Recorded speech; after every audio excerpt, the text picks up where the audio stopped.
Good afternoon, everybody. Welcome to the graduation of the class 2016 at SCI-Arc. Yeah.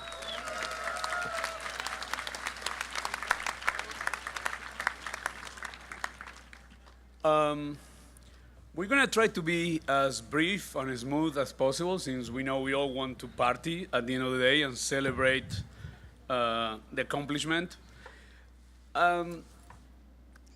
There's a couple of things I wanna say in a very brief introduction, and the one, and I think the most important one, is to congratulate our graduates and thank them for inspiring us and for trusting us with their education, and of course to extend that thanks to their families, because we know the support and the effort that this requires in every aspect. It doesn't seem to be getting any easier as time goes by. The other thing that I wanted to mention, and I really don't want to dwell on it much, since this is a joyful occasion, but since we are on 9/11 and it's 15 years since that day, I thought it was important to remind us that obviously we live in a complicated world and a difficult one. But because of that, we should renew our optimism and our energy that the people that we are celebrating today, they're going to go out there and trying to keep changing that for a better world. As corny as that might sound, I think once in a while it's good to remind us that that's one of the fundamental missions to any creative endeavor, and architecture certainly is one of them. In many ways, at the end of the day, I like to think that SCI-Arc mission is to give the world architecture. And we know that architecture can make a meaningful difference, and it can change more than any other artistic endeavor the way that we live and how society is shaped. It's what helps us to have rich differences, but also to build consensus about what kind of society we want to produce. We like to think that we can communicate, and our mission is a different one than any other institution of architecture in the world. We believe, and we instruct, and we challenge, and we force our students to speculate and to push the boundaries what architecture can be and should be, or what architecture shouldn't be anymore. So architecture for us is not a sacred state. Architecture is a malleable material that we shape every day. And the people that are graduating today hopefully will make us proud in that sense and keep moving what it is. But it's always important to remain aware that architecture is very fragile, and knowledge is very fragile. Architecture requires commitment and openness to giving and receiving it. It's a life choice. This is what you're going to do for the rest of your life, day in and day out. So you all have to find a way to make it relevant and to make it matter. So your time doing it, it will not be wasted on the service of mediocrity and many other things that we try to avoid as much as we can, even though sometimes it's an uphill battle. Architecture's ultimate value, it cannot be measured, but it's absolutely essential to the world. We cannot have a world without architecture. Architecture is fundamentally an act of optimism and generosity. In this spirit, we welcome you and look forward to your contribution to our community. So that's just to give you a frame that we have big hopes in what you can bring to the table. And we're really looking forward to you guys become leaders and shape the discipline, the profession, and the world into something much more exciting and tangible than any of us we can imagine. So once again, I want all of us to give you a big congratulations and a round of applause, because you are in that position now.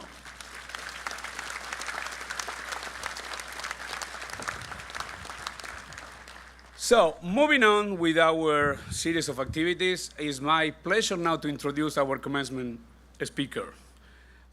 His name is Brendan MacFarlane, and of course I have a bio which documents a lot of the success that his partner Dominic Jacobs, they are been achieving, and they're set to keep achieving. But to be honest, I think the measure of somebody like Brendan cannot be defined by what is in a paper of facts of trajectory. Those is a very rich one, and I hope that you can check it out later. But what I want to say about Brendan, it has to do with the spirit of SCI-Arc and with the essence of SCI-Arc. Brendan, on top to be an extraordinary architect, is an alum. Is one of us. It came from this place. It came from a different time of this place, but they have the same ambitions. And what I think it makes Brendan such a unique character is not his generosity as an architect, but it's his generosity as a human being. He has one of those curious minds, and in many ways, I can say without any hint of a doubt that Brendan represents all the aspiration that we have for anybody who graduated from SCI-Arc. Brendan represents what SCI-Arc can have to offer to the world, and I cannot think of anybody better to share with you guys what he thinks the world is today, what the world could be, and what architecture can be through the classes of what he learned in SCI-Arc and somewhere else. So let me introduce Brendan MacFarlane, one of the most generous, curious, and good spirit architects that you can find anywhere in the world. Brendan MacFarlane.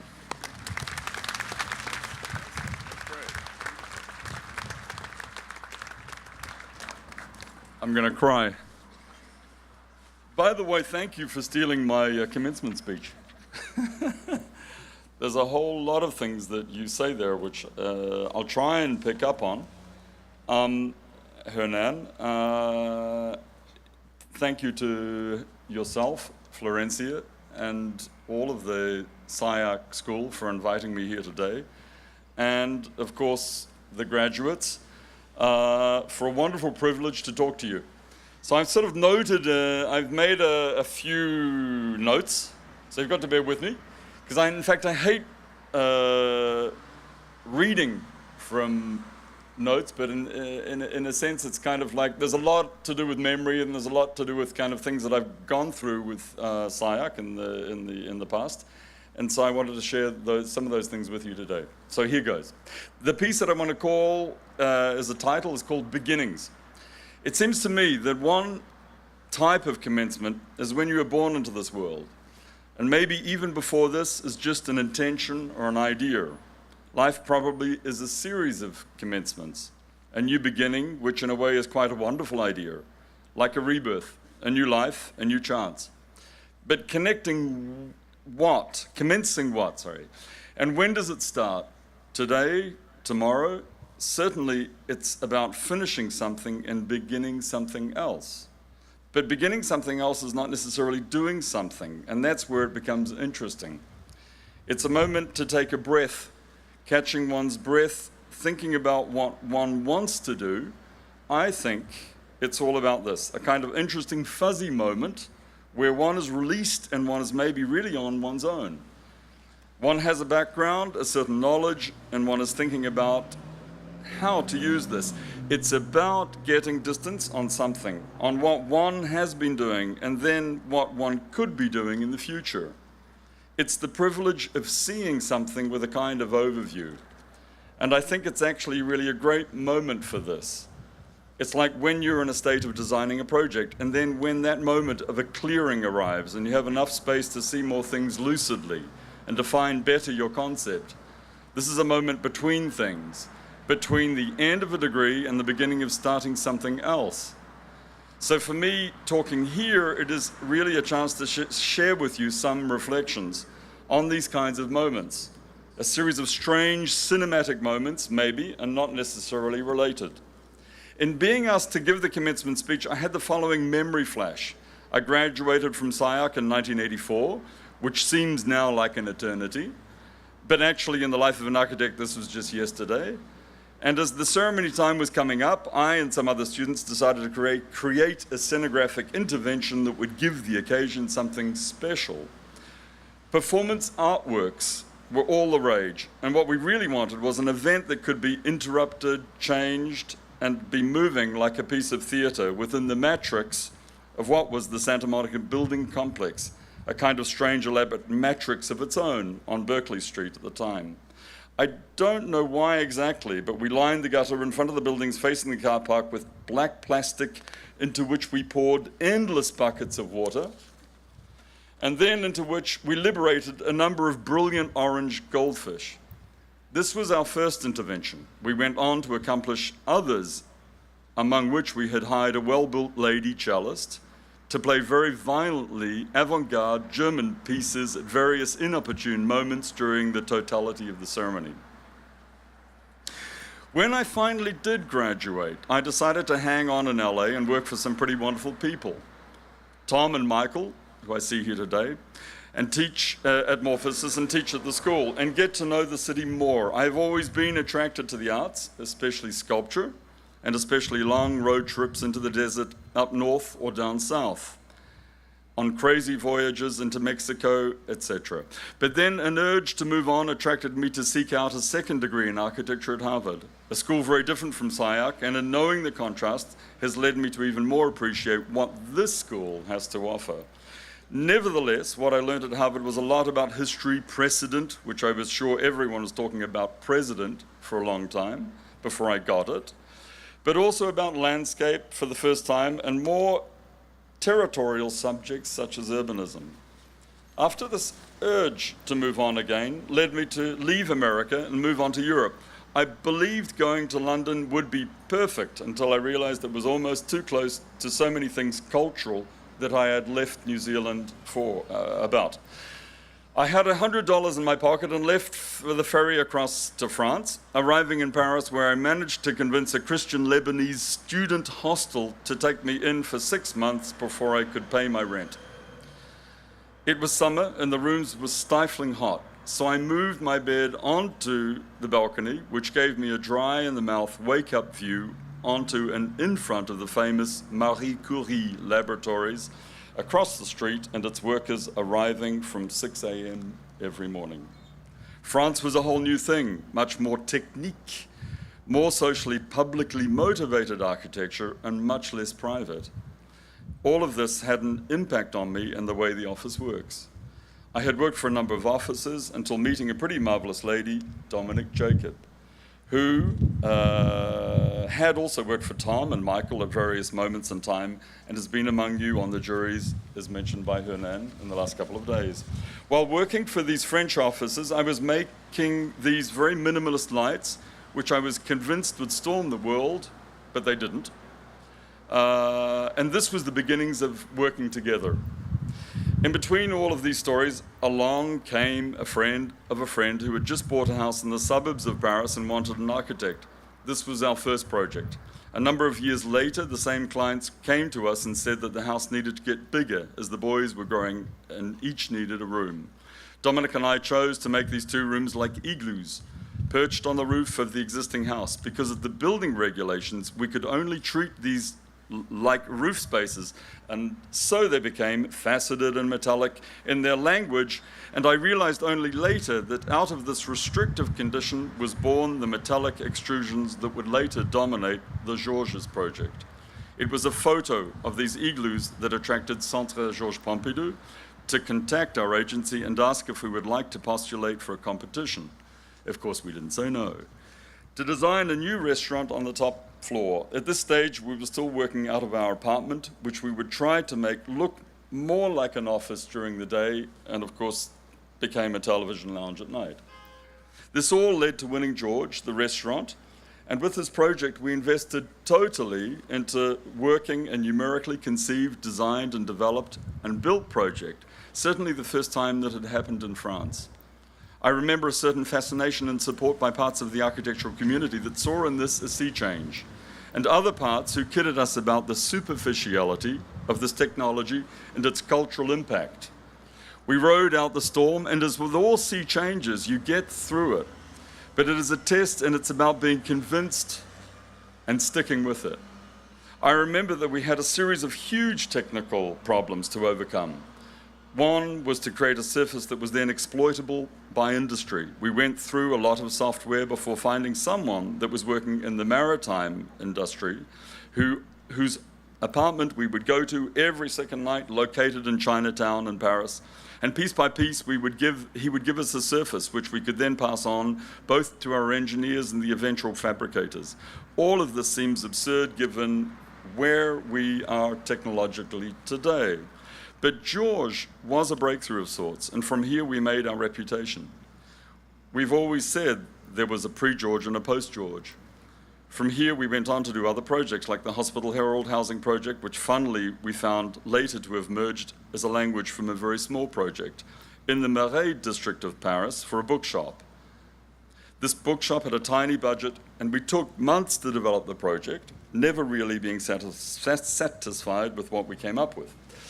Projects sometimes have this habit of getting you into stuff that you just want to abandon them for and give up. On this particular project, we got so fed up that we filled the bookshop chocker with stacked books, so making it impossible to even enter into. This was a great moment, on the other hand, a kind of artistic intervention with no kind of client in mind.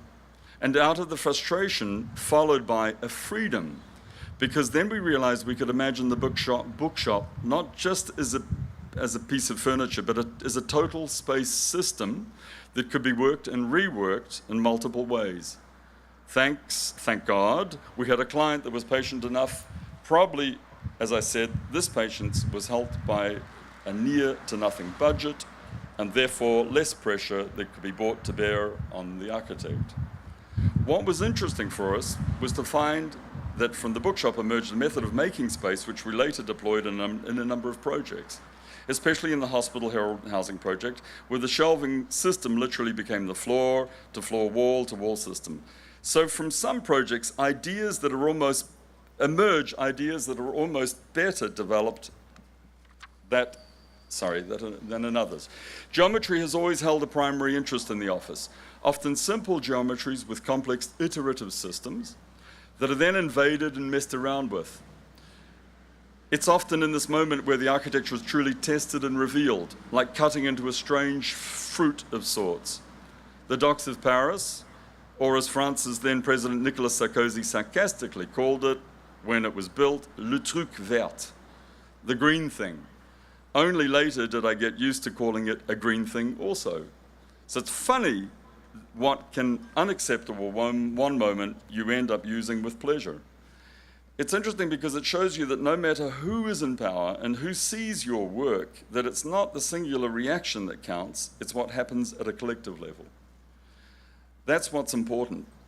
Now, the building has been lovingly accepted. There are still the odd person that hates the color or some reading like this, but we know it brings pleasure to a lot of kids as well as non-kids. It's now shown on a big wall welcoming people to France at Orly Airport, and over the years people have thanked us to help change the city of Paris from trying to shake off its image as a museum city to a city of the future. It's true that the project had to fight its way to be accepted. Paris is probably one of the toughest cities in the world to change. Our work in Lyon has also had an important impact on Lyon and the way it sees itself as a city. Along with other projects in the confluence part of the city, like Coop's project for the museum, the Orange Cube became an icon quite quickly. When it was first built, a local journalist referred to it as a specific kind of well-ripened French cheese, probably thinking it would be killed by these kinds of comments. It's always amazing to me, though, that in working with the figurative or fluid in architecture, someone will always try to tell you that it reminds them of something they have just seen in a zoo or something that's just come from the farm. Fortunately, people of Lyon proved also smarter and intelligent than our journalist friend and saw the project for what we were trying to do. Again, it's moments like these where you need to keep on believing in what you do. Believe in what you're trying to explore and don't take it seriously, which can be admittedly quite testing. The big discussion in France today is all about Greater Paris. Paris no longer can be seen as a city ending at the periphery, but spreading out and becoming a greater collective whole with its endless suburbs. It's a huge mental and social and physical change that is now happening, and it's quite exciting. And architecture, of course, negotiates and has to a way through all of these kinds of changes. But changes aren't just to be discussed in purely architectural ways. France is part of Europe. Which is part of Europe, is undergoing other huge changes as more and more people flee from environmental, war, economic disaster zones, and they're trying to escape to a better life. We as humanity have a huge responsibility to try and meet these changes, but also as architects, let alone all the homeless issues and unemployment issues that were there and are still there. Then added to this a huge fears over security. Paris in France probably finds itself on the most hostile front line of this. It's a city that gets on with life, but it is a changed city. Maybe a city that didn't want any of this and now finds itself existing, living and getting by, but in a much more loaded and complex way than before. Where can architecture be found? Where it is of value? Does it really have a place or a voice in all of this? We see a change that starts to shift things away from what we have come through. For example, in the latest Biennale, talking of fronts. But then where is intelligence, concepts, beauty in all of this? I believe these issues are tested in these times, but it's in believing in them that we can create a better place in the world with these things. It's a very human aspect and a right to enjoy life, and architecture can and should be part of this. The collective urge is to cynically pull back. We can see this as the role of the designer or the author as this becomes under attack to a certain degree. We become weary of architecture. It's a gear shift historically that is happening, but it's at times like this that creativity can show a way. It's not a time to cast it aside, but actually reinforce it. It's about finding, it's not about patience, it's not only about patience, I should say, but being alert to change. It's not in the knee-jerk reaction, but in the reaction, But all of these stories are really about a personal voyage. It's not my voyage, it's yours. And you will and are doing it differently. You all have and will have other stories like mine to tell. I guess what's interesting is that stories are about accumulations of experiences, and from these one starts to build a way of seeing and understanding. As an architect, these personal voyages are the thing that I believe either make you who you are or reinforce who you are already. I don't think I've ever had any great ideas directly when I've wanted them. They have always appeared, it seems, in moments when you are most resigned, almost in a state of giving up. I also believe that I haven't moved through life garnering one prize after another. It's not about who I really am. My philosophy is different.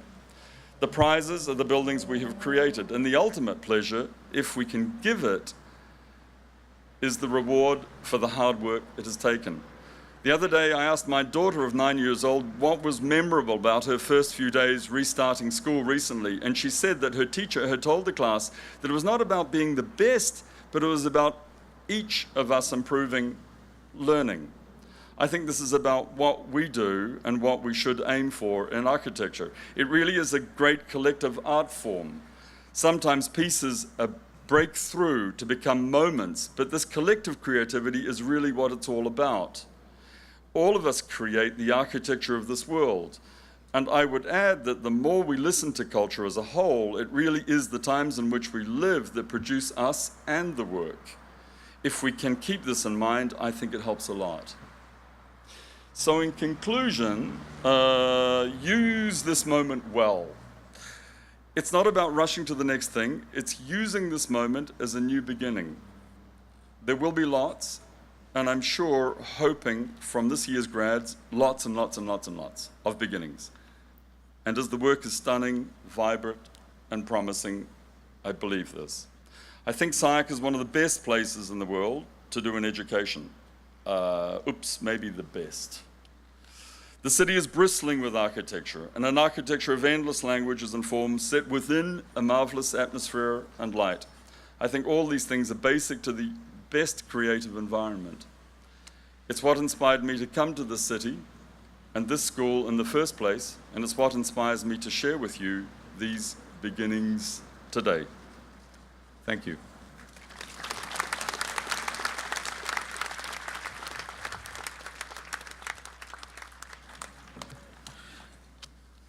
Thank you, Brendan. Great that you said best. So, next, we are always committed to look into the future and respect the past, but we are more obsessed always about the now and the present. So, in our graduations, we always like to have a student who is graduating today with the rest of our fellow students to come and talk to you. This year, Mimmi van der Wiel will be the speaker. Mimmi is just completed, like hours ago, her M.Arch education. She's from Sweden. She received her undergrad degree from the Royal School of Technology in Stockholm.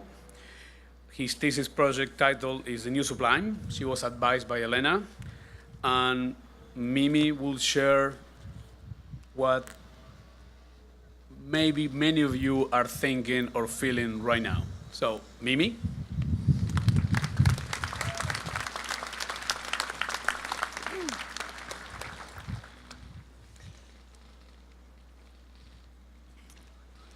I'm going to tell you a story about a place called SCI-Arc. Well, really, it might not be everybody's story, but it's mine. You all realize that this place is not reality. It's a place where magical things happen, where exploration and freedom of thought is encouraged. It's a place where you can have a conviction and where buildings truly can float. It's a place for dreamers, maybe a little bit more rational, mathematical, theoretical than most, but still, we're all dreamers. In this place of liberty, we have been given a new language, a language that maybe architects use, instilled in us by our faculty, but refined and enhanced by everyone who sits here among us today. Thank you to every one of you. The language makes no sense outside this realm of dreamers, and the vocabulary cannot be deciphered by people who hasn't entered into this sphere. Magical words and sentences such as the sublime, juxtaposition, transition, figural are combined with zero mesh, float, and glitches. We use this language to explain what we're trying to achieve when we need to make head or tails of our work, our ambition, and our vision. And it becomes so second nature to us that we truly believe that everyone we ever meet will understand what we're talking about. But trust me, most people in the real world, they don't. We have probably all used this language in the last few days, and thank God that the people who took their time and their time to listen to us and engage in our work are masters of this language themselves. In this world of typologies, taxonomy, grasshopper, and parametric design, the world order doesn't really apply. The sun, the moon, and the planets are absolutely irrelevant to what goes on within these concrete walls. Time is trickery in this place. You can arrive one morning and find yourself leaving 2 or 3 days later. You see, the earth turns a little different here. And the creative intensity that rules plays with your mind. When creativity is at its best, everything else in the world ceases to exist. Time stops, and only what's in front of you counts. And this is what happens here. At SCI-Arc, buildings can be weak, they can be drunk, have gestures, be hybrids, be formal, or monolithic. I have personally joined incompatible objects, collaged, cut, carved, slashed. I have superimposed, branched, eroded, layered, and disintegrated buildings. I have collapsed and wilted structures. I have argued political reason, used optical illusion, blurring, and multivalence to achieve my goals. Whatever have articulated my aesthetic interest. With the help of SCI-Arc faculty, I have been forced out of my comfort zone. I have been forced to think, revise, and move forward. We are about to leave this place, to be thrown into the harsh reality of work, building standard, and codes. We will, however, remember SCI-Arc with nostalgia, yearn for the days when nothing was impossible, when the earth stopped turning and creativity was at its best. Just remember, what we do, it's not ordinary, it is sublime.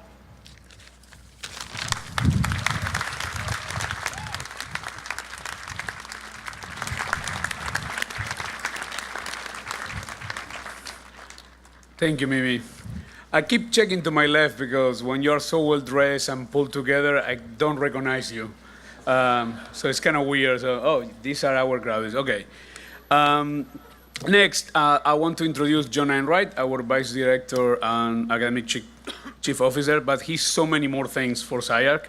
So, John. Okay. Let's give out some awards now, okay? This is always a fun part. I'm going to be giving out the SCI-Arc Service Awards, the Alpha Rho Chi medals, and the Henry Adams certificates. And so when I say your name, please come up and get your bling. And I'll shake your hand and we'll get through this. So the SCI-Arc Service Awards go to graduate or undergraduate students who made outstanding contributions in the area of service to the SCI-Arc community as selected by faculty and staff. That basically means stuff that you didn't have to do that you did, okay? Which we truly appreciate, going above and beyond for the spirit of the school and all the things we do. So the first SCI-Arc Service Award in the B.Arch program goes to Zaid Kashef Al-Gata.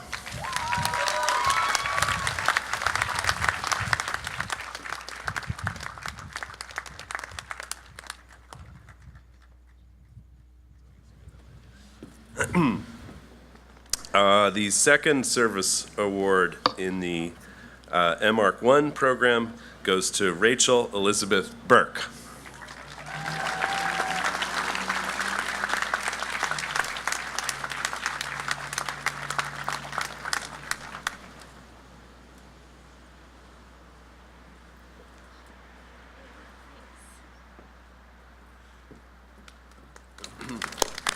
Okay. In the M.Arch 2 program, the SCI-Arc Service Award goes to Oscar Wilhelm Abramson.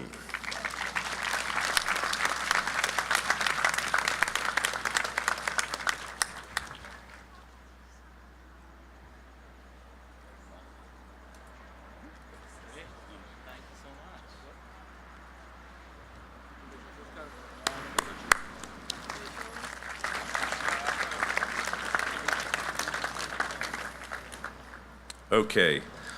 The next award is the Alpha Rho Chi Medal. Since 1914, Alpha Rho Chi, the National Professional Fraternity for Architecture and the Allied Arts, has promoted the profession of architecture by encouraging students to excel. To honor their achievements, the Alpha Rho Chi Medal is offered each year to over 100 schools of architecture whose faculty select a graduating senior they feel best exemplifies these qualities.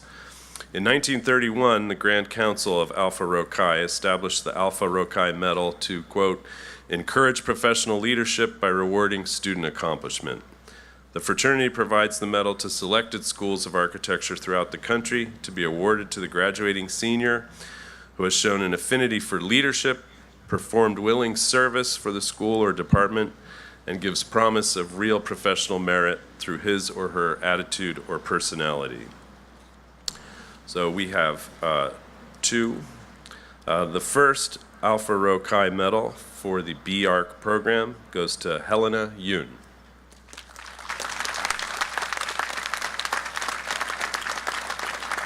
Okay, we'll save that for her. In the graduate program, the Alpha Rho Chi Medal goes to Oscar Wilhelm Abramson.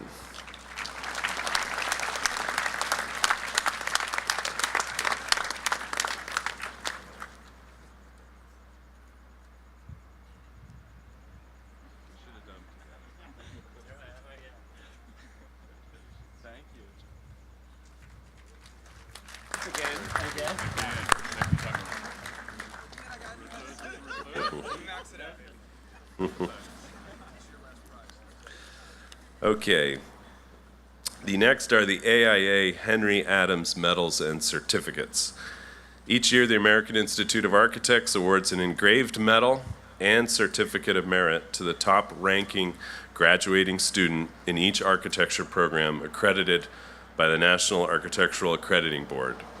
A Certificate of Merit is awarded to the second-ranking graduating student, and these awards are provided as part of the AIA-AAF Scholarship Program.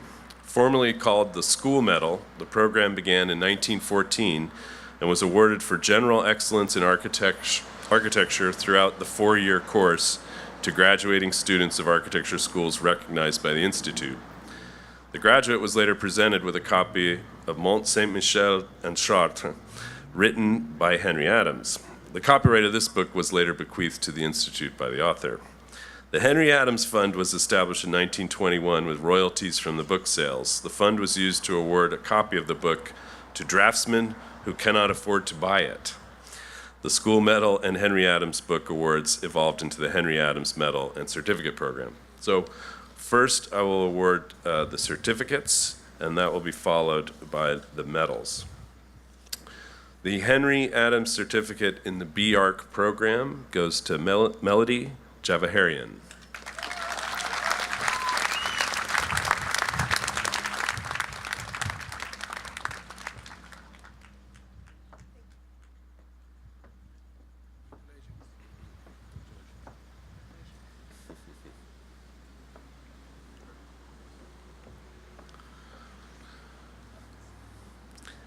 The Henry Adams Certificate for the the graduate program, Master of Architecture 2 program, goes to Min Yi Cheng.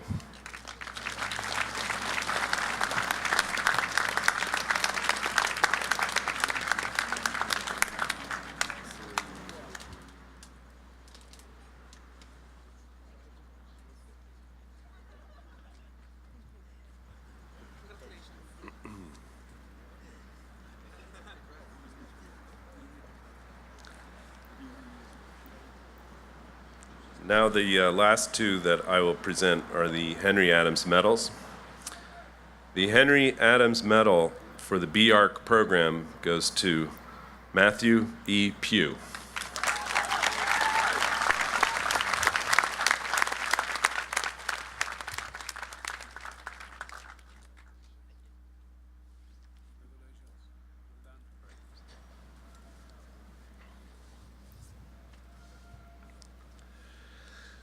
The Henry Adams Medal in the M.Arch program goes to Daniel Abraham Hapton.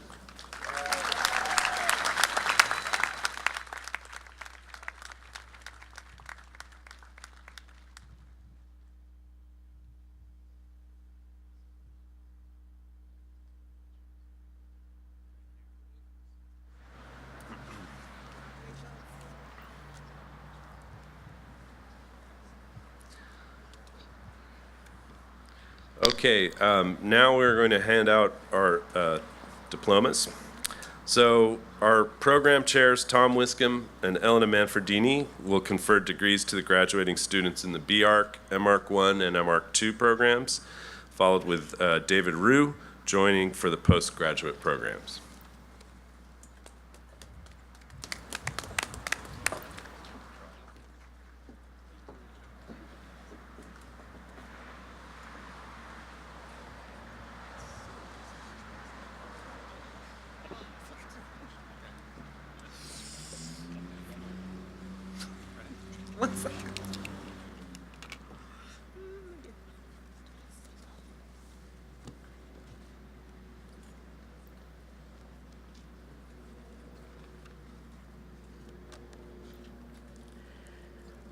So we'll call your names.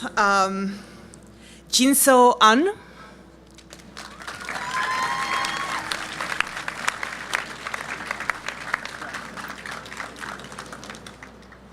Jocelyn Basseporte.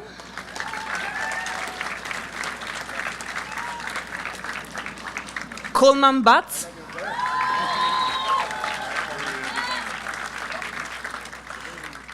Renzo Adrian Caicedo Peralta.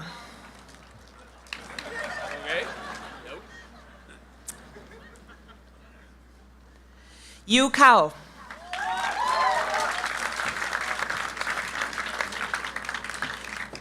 Patrice Jingjing Chan.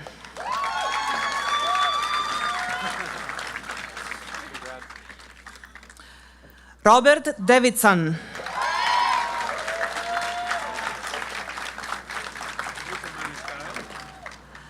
Vanessa de la Hoz.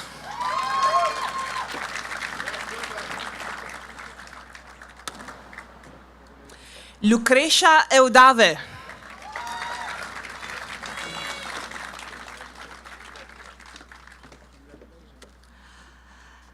Adam Seki Fuijoka.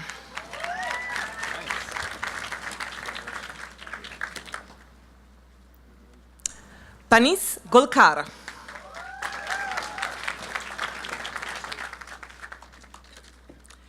Jackie Hong.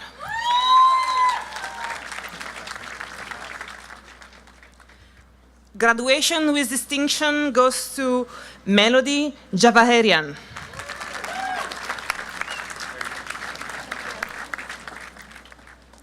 Michael Alan Kalas.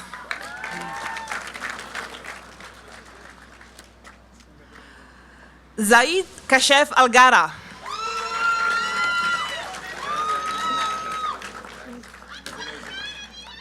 Justin Kim.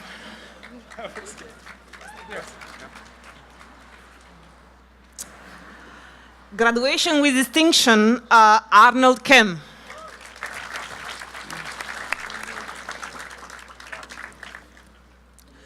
So King Chan Lee.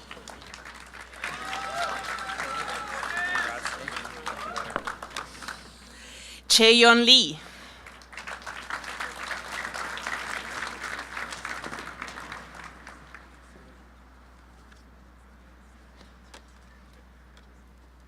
Jewa Lee.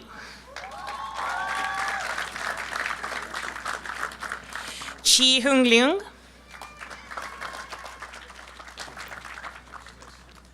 Dan Lu.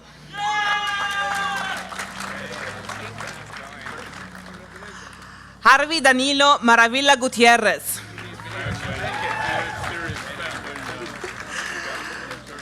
Adal Paul Martinez.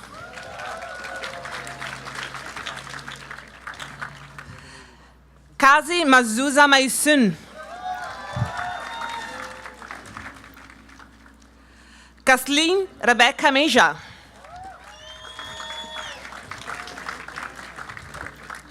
Sheng Xiamen.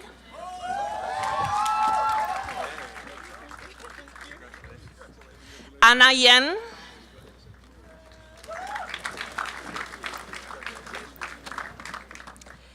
Ziquinier.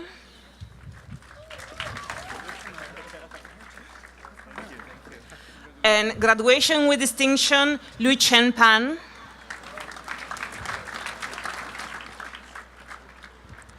Jing Yan Park.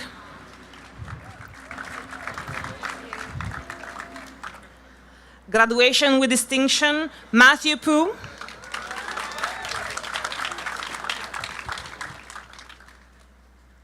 Uriel Quevedo. Rafael de Souza Rama. Michelle Recho Vasquez.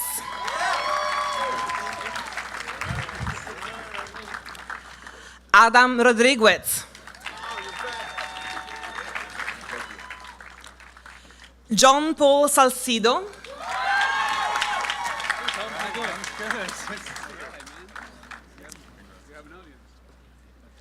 Sandibil Sanchez.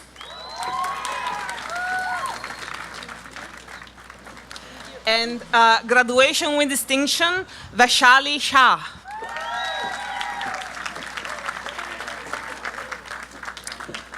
Kevin Sherrod. Po Yao Shi. Jenny Sun.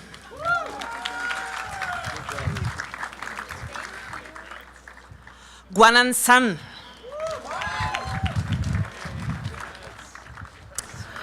Yang Sun. Justin Yang Yan Tan.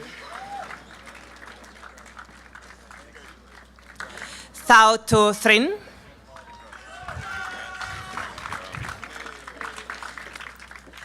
Christopher Wang.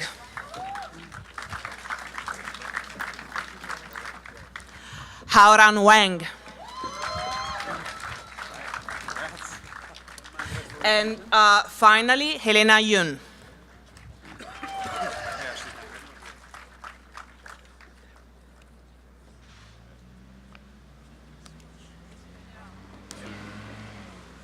Top first, right? Okay, I'm going to be announcing M.Arch 1, M.Arch 2, and then ESTm and SCIFI after that.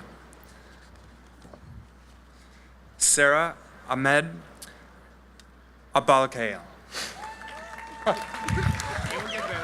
I know. Jesus Abril.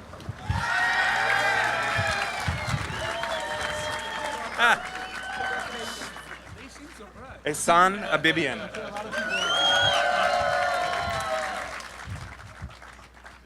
Rabah Abdullah Ala Abdul Kader.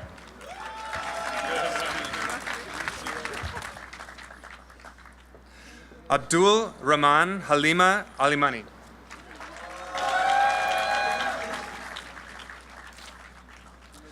Graduating with distinction, Rachel Elizabeth Burke.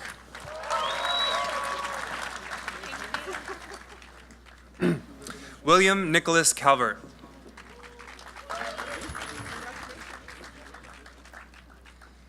E. Hyuk Choi. Nope. Laura Krosky.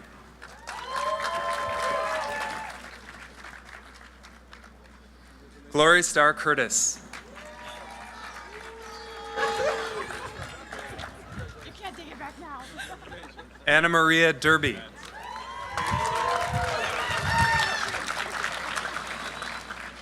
Jacob Austin Falk.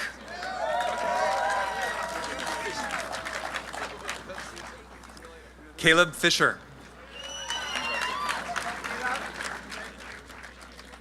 Patrick James Geske.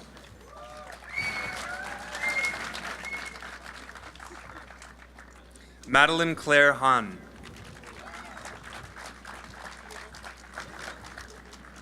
Graduation with distinction, Daniel Abraham Hapton.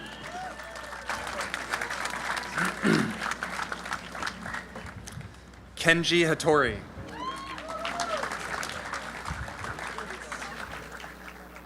Megan Liana Hui.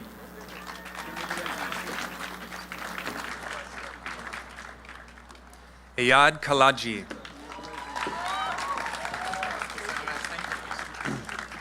Leila Kodadad.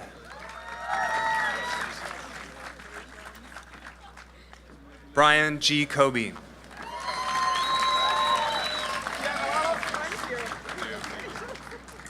Elena Larionova.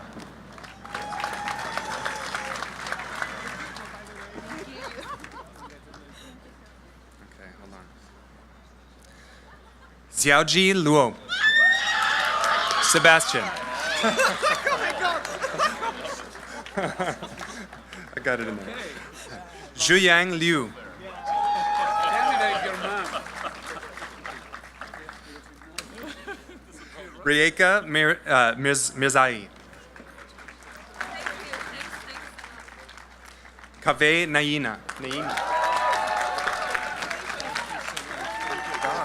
I like it. Who got the diplomas? Ask him. Saba Nasehi.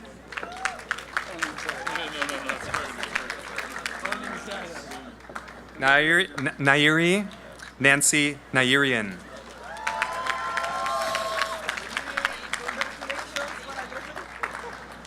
Graduation with distinction, Christopher Nolup.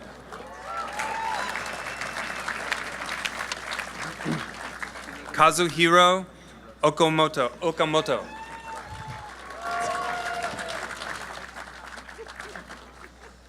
Jessica Christiane Rodriguez Pasos.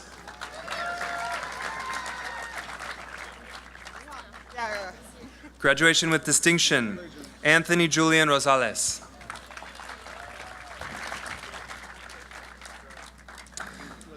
Jacqueline Salazar.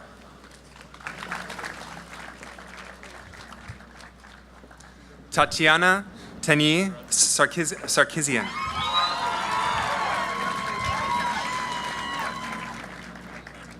Oh, that's a double.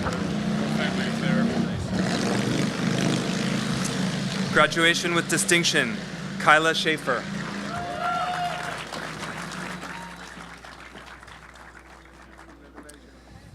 Tri Trung Ta.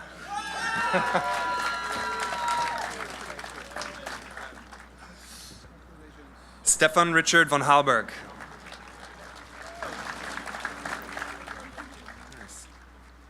Hao Wei.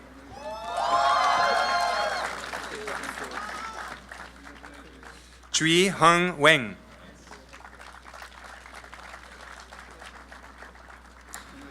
Chun Mai Yuan.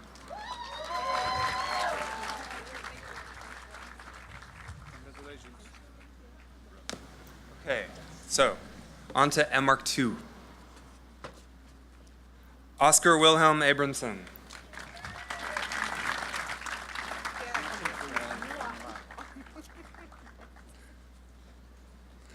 Polina Alexieva.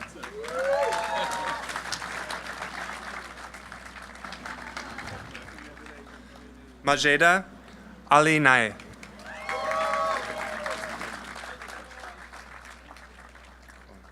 Augustine Bernal.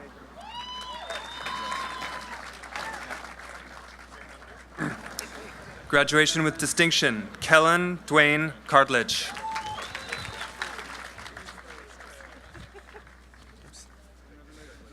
Graduation with distinction, Mun Yi Cheng.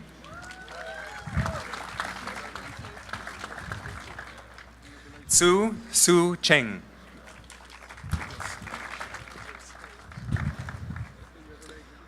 Matthew Ross Dieck.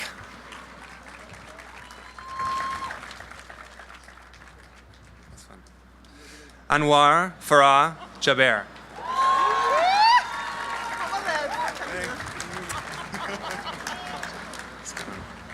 Nastran Karen Gaidar.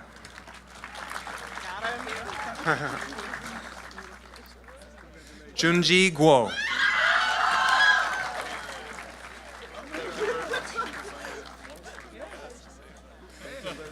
Yun Ki Hei.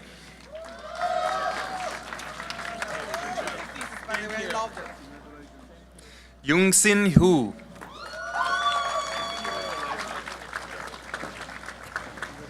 Yu Hui Huang.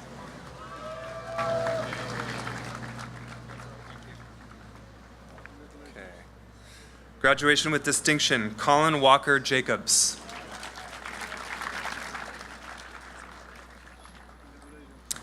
Sung Yoon Jeong. Jacob Johnson.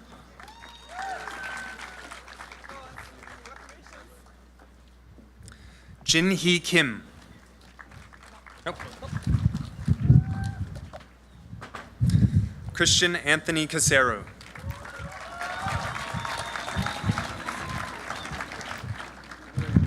Graduation with distinction, Paul Marcus Christ. Amazing, man. Charmaine Shun Yan Lam.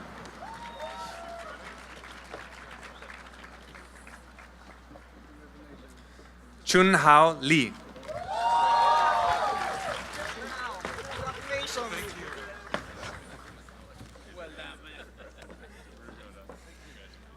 Kay Lee.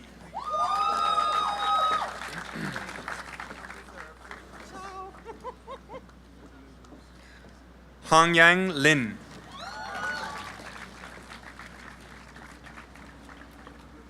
Junzi Liu.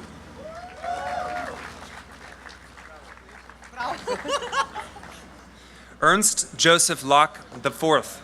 The fourth? That's what it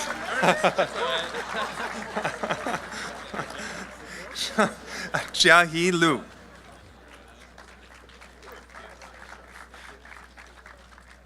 Trenton Allen Mays.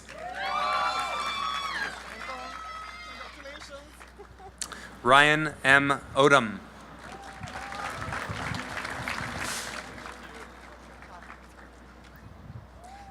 Dylan Phillips Perkinson.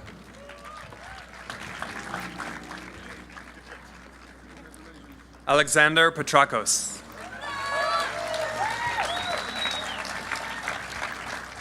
Ruizi Chin.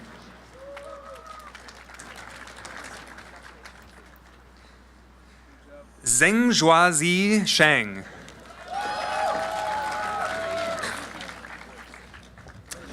Graduation with distinction, Anthony Joseph Stofella.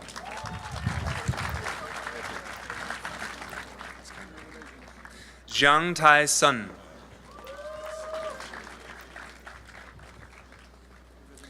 Jiajun Tan.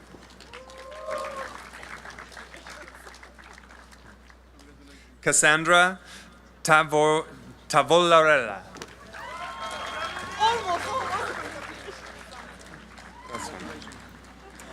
Emre Turan.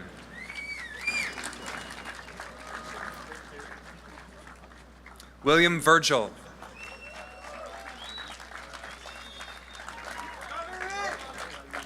Jonan Yang.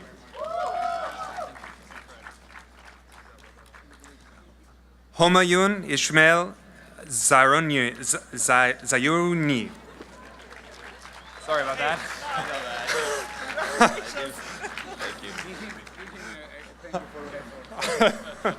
Fei Fei Zhang.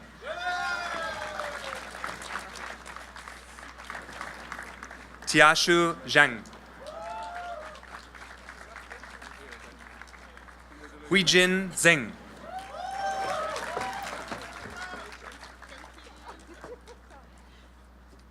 Mimmi van der Vliet.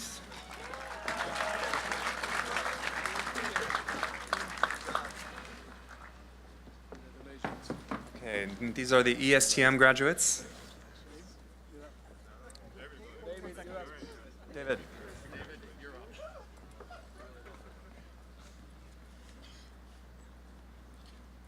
Okay. Graduation with distinction, Augustina Alain.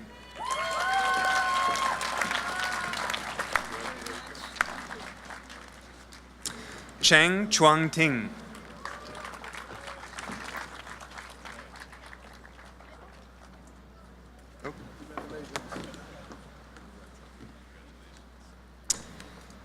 Elias Jackson Durham.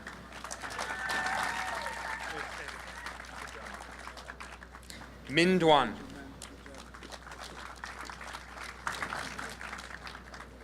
Oren F. Harris.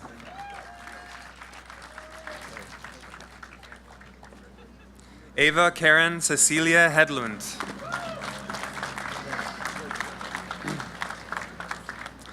Iraklis Alexandros Kalioras.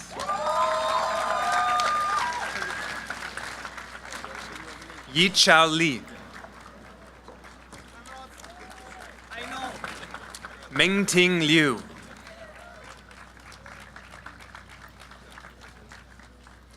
Matias Lopez Lovet. Galileo Morandi.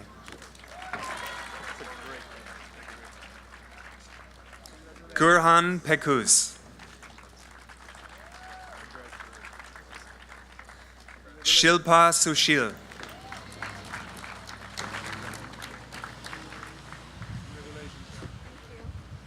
Okay, and the final group is SCIFI.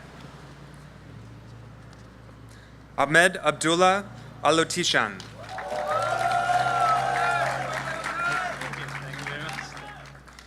Turki Abdulaziz Al-Turki.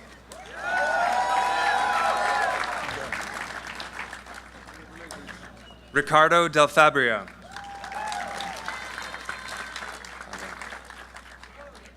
Abdullah Gadi.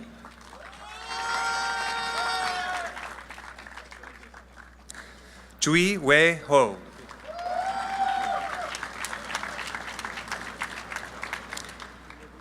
Sarah Milaninia.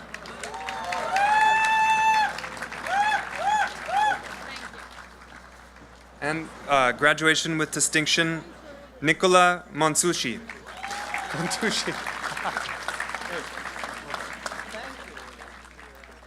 Thank you very much. Congratulations.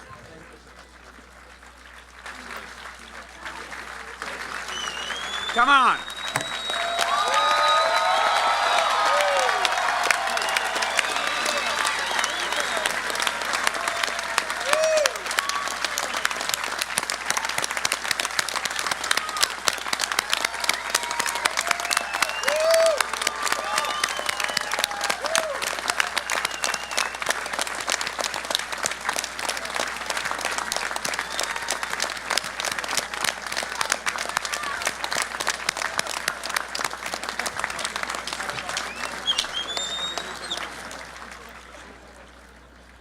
To the parents, you're done.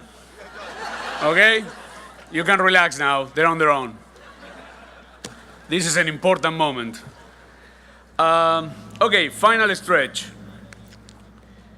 At the end of B.Arch and the grad programs, we finish with thesis. Each student is asked to give us back a little bit of what we give them. We ask them to take a position. We ask them to tell us what kind of architects they're interested in to be. This is not an easy task in any level. It's a complex one. In many ways, it's a laboratory not just to conclude the education, but also to set up the seeds of what architecture trajectory they're interested in to take. And every year, in April for B.Arch and just now for the grad, we have a huge amount of critics from Los Angeles and all over the world to come and work with us to critique the work, to define patterns, tendencies, and ideas that we can explore. And every year, a group of theses rise above the rest, and they earn a recognition from the community. We're going to start first to give the merit undergrad thesis. What we're going to do is, for those of you who receive a merit undergrad thesis and the merit grad thesis, I would ask you to stand up and take a round of applause. And after that, we're going to move to the top prizes, and I'll talk to that in a second. So the recognition to this work is a work that it has certain level of autonomy, sometimes to the trajectory of the students. It's really about the focus of that particular Polaroid of a time. For those of us who are old enough to know what a Polaroid is, you can call it a selfie if you want. But it's a particular piece of time in their career. As such, it's always polemic. As such, it's always risky, and is never on a plateau of even agreement. A lot of discussion going on, and it's important for you to, all of you to know that the selections of this group is done through a different series of juries and voting and ballots, and each of the programs is slightly different, but they're all done with the contribution of multiple voices, how to come to this conclusion. So we're going to start first with the B.Arch thesis merits. So as I said, I'll name you, stand up, take a round of applause, and they come and get it? Okay, we're changing it this year, okay. Apparently we want to make the ceremony longer. It's on Stephanie, okay. So in that case, come again, and very Hollywood, walk into the stage again. So, the first B.Arch merit thesis goes to Saeed Agata.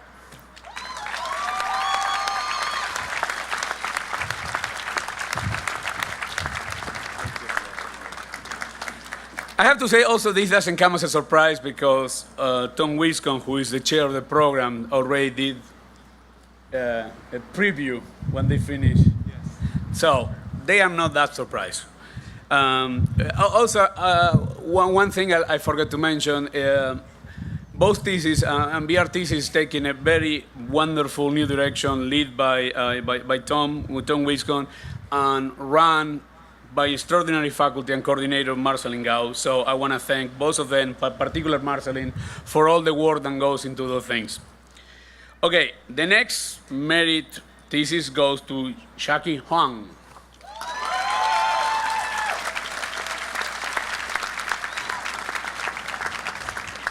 Congratulations. Next Merit Thesis Award for Kathleen Rebecca Mejia.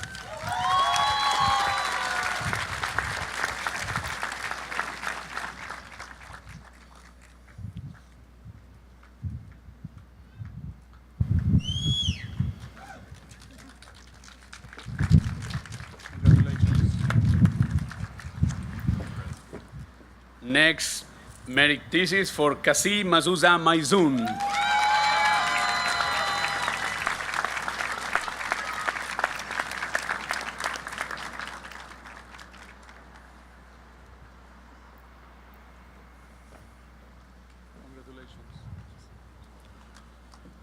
The next merit thesis award goes for Justin King. Not here. His career already took off, and he didn't have the time to come and visit us. The next merit thesis award goes to Xinjiang Park.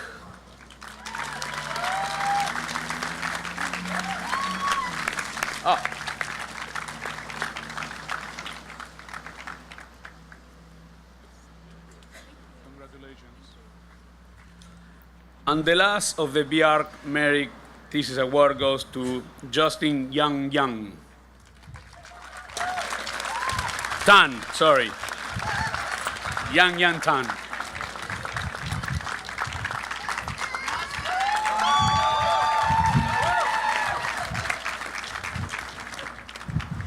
Thank you very much.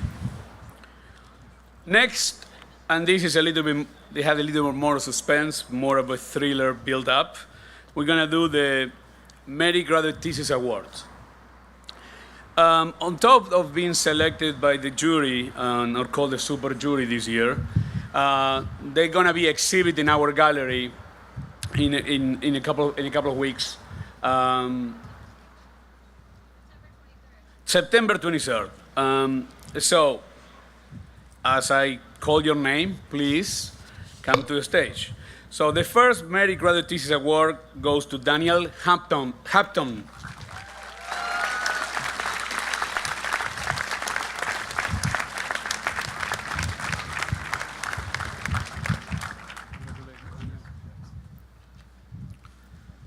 The next one, the next Graduate Thesis Award goes for Elena Larinova.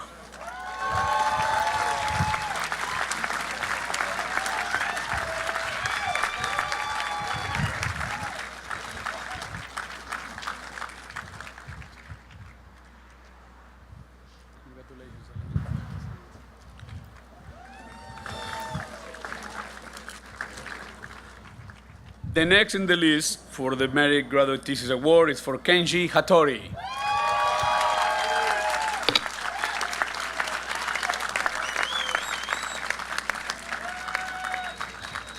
Congratulations. Thank you very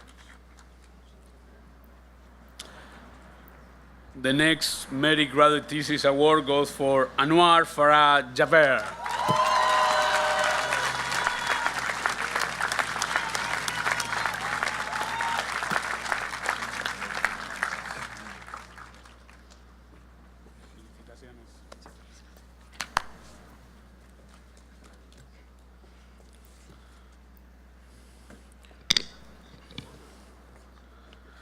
The next Merit Graduate Thesis Award goes for Christian Kuresev.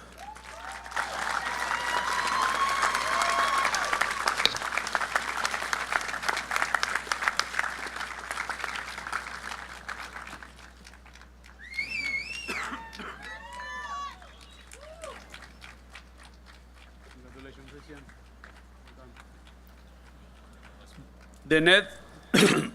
The next Merit Graduate Thesis Award goes for Majida Alinai.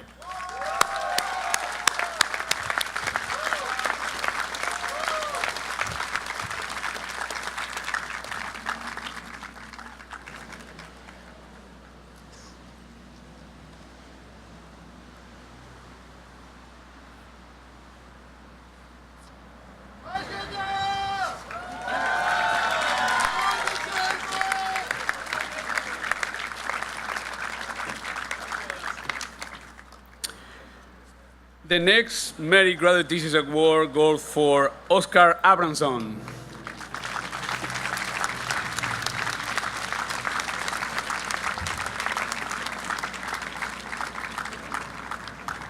You're becoming like the Tom Hanks of this. I mean, how many times are you going to come here? Thank you. Thank you. The next Merit Graduate Thesis Award goes for Paul Christ.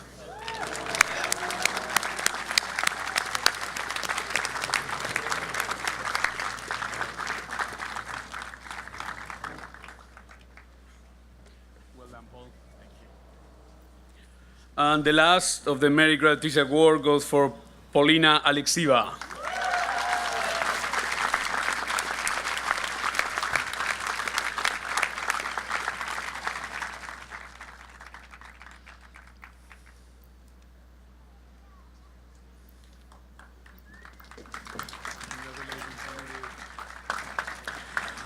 Okay, now we're going to give the B.Arch Best Graduate Thesis Award, who have the wonderful name of Blythe and Tom Main.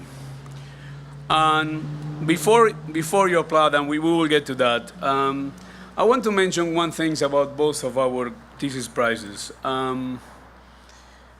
Many institutions have prizes, and they have attached to names, and usually come from the side of endowments and money. In our case, both of them, but I want to talk about the B.Arch prize. It comes associated to somebody that is very close to our heart, and our ethics and our morals of what the school is.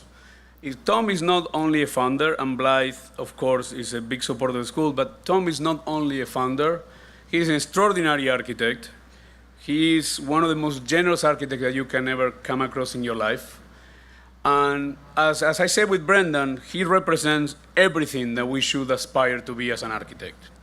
So when we have the chance to have that opportunity, I think that is one other element that makes SCI-Arc such an extraordinary place. That when we associate the name, we can have people of that caliber and that moral ground to be associated. So I don't want to put pressure on the recipients of the prize, but this is a tough legacy that you have to carry on, and we expect you to do it. So Tom is here, but we decided that he will talk through us through the screen, just to make it look better and bigger. And so please, if we can play the video. Congratulations on getting this scholarship. Blythe and I are so pleased to be part of this and to remain part of the community at SCI-Arc in a program that's one of the strongest programs in the country, if not globally. I'm sure that you understand the importance and appreciate this unique opportunity to do the type of research that's happening here as you leave to continue your professional life. I can remember as if it was yesterday when I went back to grad school and had an opportunity to kind of readjust, retune, kind of rethink what architecture was or wasn't and my place in it, and how important that was to me. And I think back that I would be a different person, that I didn't have this experience, and you're in the perfect environment for that. That this has this immense kind of energy and power, and the synthesis or the synergy between your classmates, which make this event so powerful. I think it's important for both Blythe and I that both of us had to find our way in economic terms through our education, and we understand how important it is that you get assistance for this, and it's meaningful to us to be part of this. Congratulations again. It's fantastic. Tom Main, please.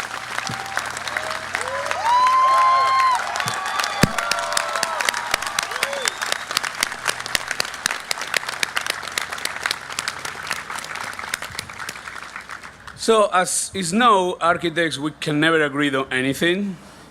So there are two recipients for the first Blythe and Tom Main B.Arch Thesis Prize. So Matthew Pag is one of them.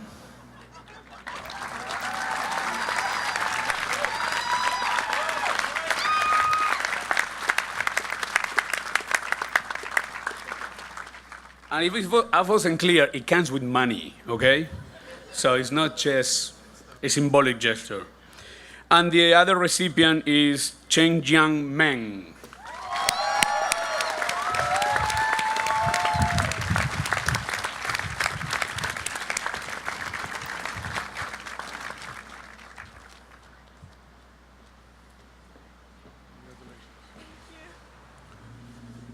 Okay, now to the grad thesis, best grad thesis award. We felt like one Pritzker architect winner was not enough.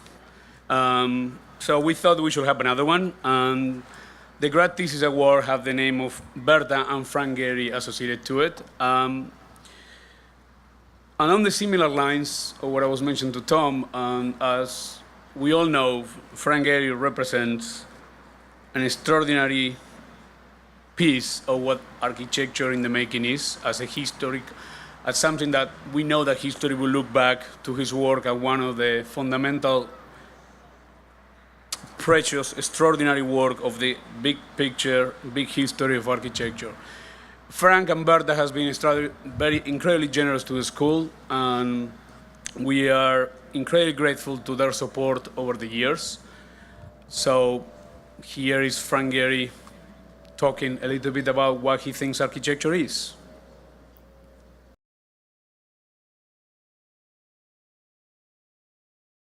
What I value is there's a humanity that's in your concept, I hope, that you're doing this for people, and there's a need to make these things habitable and humanly engaging in some way. And so when you conceive of the idea, and then you got to go through all these filters to the end, you got to figure out how to get that to the end product.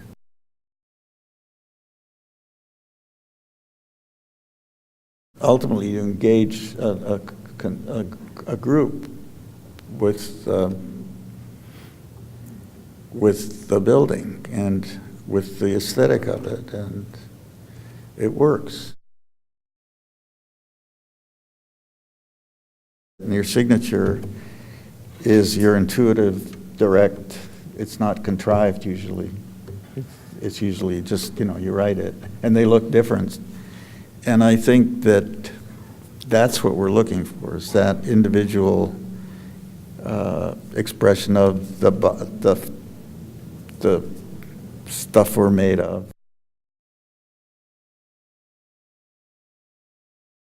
It's a great honor to be part of this family for all these years. All right, so we need to work on the editing better. Frank's generosity is not as such with his time. So, in any case, we are incredibly, as I said, very grateful to Bert and Frank for the support over the years. So, like in B.Arch, the jury that selected the winners of the Gehry Prize couldn't agree on one single winner. And if you walk around, and you should, the work in this place is extraordinary, it's diverse, it's innovative, it's provocative, it challenges us to think where we should go. And it's impossible to capture in a singular one the multiple views and multiple ideas that it could represent. So, the two recipients this year for the Gehry Prize for the best grad thesis are Patrick Geske.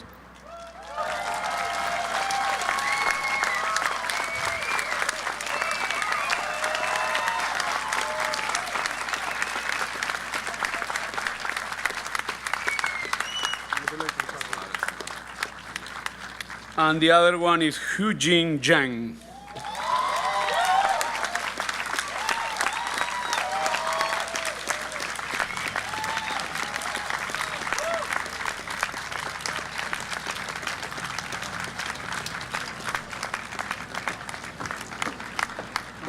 Thank you.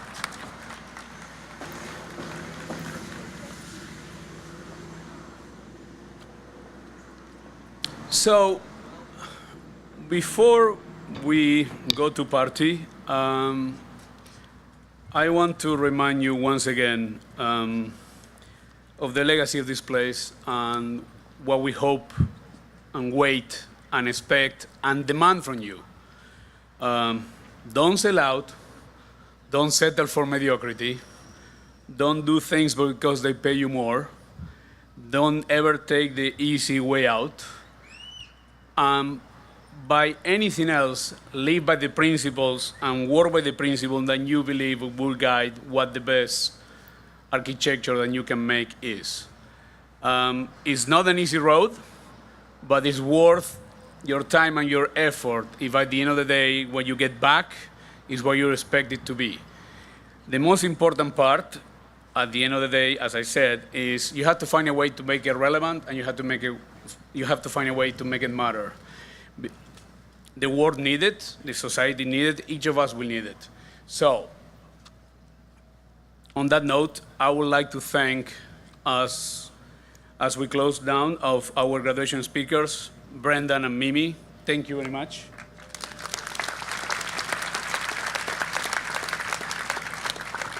Some of the most visible face of the administration, they work tirelessly every day.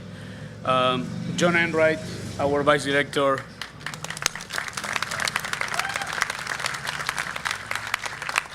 Tom Wiscombe, the chair of our B.Arch program.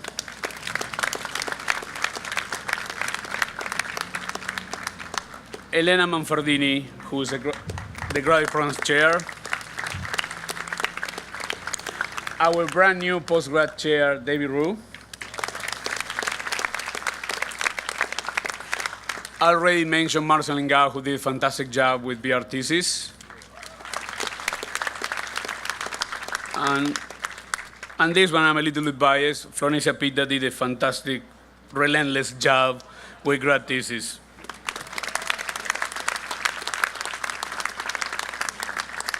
I want to thank the representation of beauty and the business community, the chairman of our board, Mr. Tom Gilmore.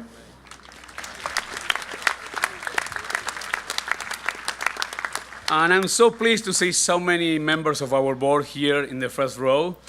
It's always great to have you, and I know how much you guys work and support and love the school, so it doesn't go ever unnoticed. So once again, let me thank you.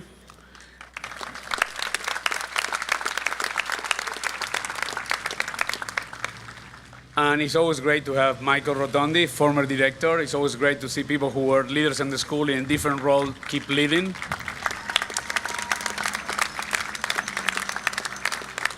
And always Ming Fang, who always find a way to remain incredibly powerful and relevant in the school.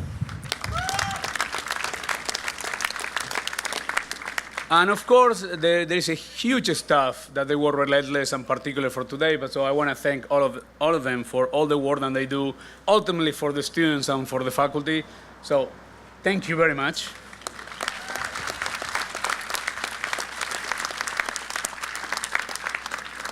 Once again, Blythe and Tom Main, Frank and Berta Gary.